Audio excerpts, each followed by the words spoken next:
La chirurgie est le traitement de référence de la plupart des cancers du sein. Elle a pour objectif d'enlever les tissus touchés par les cellules cancéreuses et elle est souvent réalisée en premier avant les autres traitements. Elle peut être aussi précédée d'un traitement néoadjuvant qui peut être une chimiothérapie ou une hormonothérapie destinée à réduire la taille de la tumeur avant l'opération pour en améliorer l'efficacité. Deux types d'interventions chirurgicales peuvent être réalisées. Il y a la chirurgie conservatrice du sein, qu'on appelle tumorectomie, qui consiste à ne retirer que les tissus envahis par la tumeur et à préserver le reste du sein. Ce type de chirurgie est le plus souvent réalisé en ambulatoire et les risques de complications sont rares. Vous serez accueilli dans l'unité de chirurgie ambulatoire le matin et vous en sortirez le soir. Il y a aussi la chirurgie mammaire non conservatrice, appelée mastectomie. Une reconstruction mammaire vous sera proposée, soit immédiatement, soit plus tard à distance des traitements. Une prothèse mammaire externe vous sera systématiquement prescrite après une mastectomie.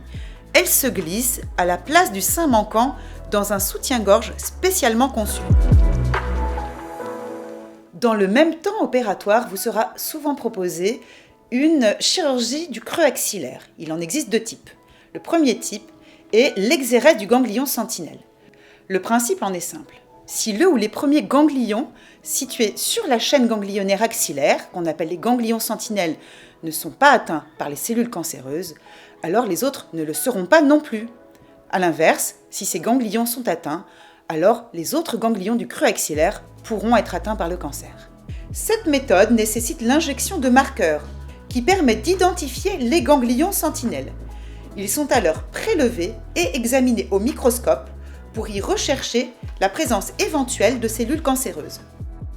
L'autre technique d'analyse du creux axillaire est le curage ganglionnaire qui consiste à retirer la plupart des ganglions situés dans le creux axillaire.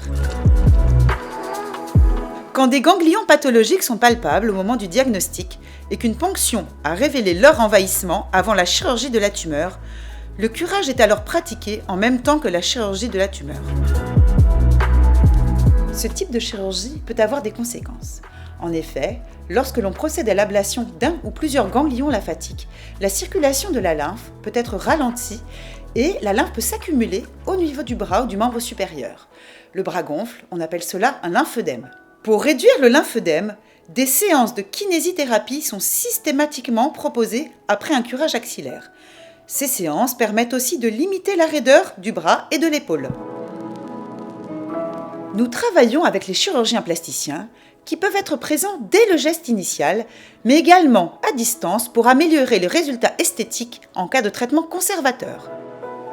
Différents gestes de plastie peuvent être également réalisés après la chirurgie initiale selon toutes les techniques possibles. Nous pouvons réaliser une reconstruction mammaire secondaire et également améliorer l'aspect du sein après traitement conservateur. Les conséquences psychologiques de cette chirurgie seront également dépistées et traitées. Vous serez bien sûr accompagné tout au long du parcours.